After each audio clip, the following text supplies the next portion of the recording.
Hey guys, welcome back to the YouTube channel. Today we're diving into the colorful world of pH with a fascinating experiment using red cabbage juice. But before we get started, let's make our own red cabbage juice, the star of our pH show.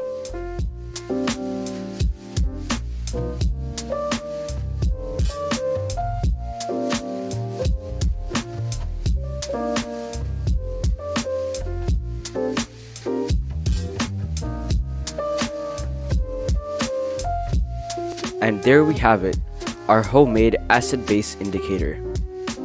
So, what makes red cabbage juice special? It contains a water-soluble pigment called anthocyanin that changes color when mixed with an acid or base, which brings us to the pH scale. Anything with a pH less than 7 is acidic, pH 7 is neutral, and pH greater than 7 is basic or alkaline.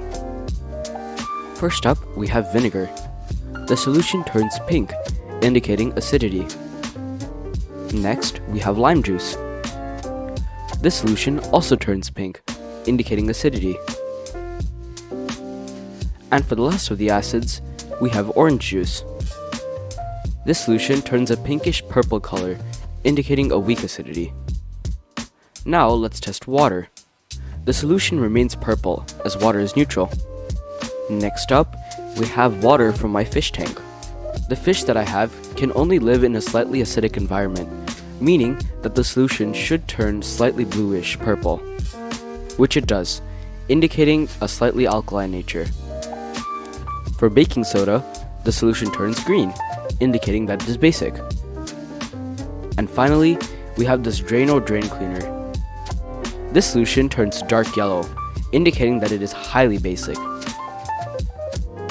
So now we know that vinegar, lime juice, and orange juice are all acidic, water is neutral, my fish tank water is slightly alkaline, and baking soda and Drano are basic. And there you have it. Red cabbage juice is a fantastic natural indicator, helping us explore the pH world. If you try this experiment at home, let me know your results in the comments. Don't forget to like, share, and subscribe for more science adventures.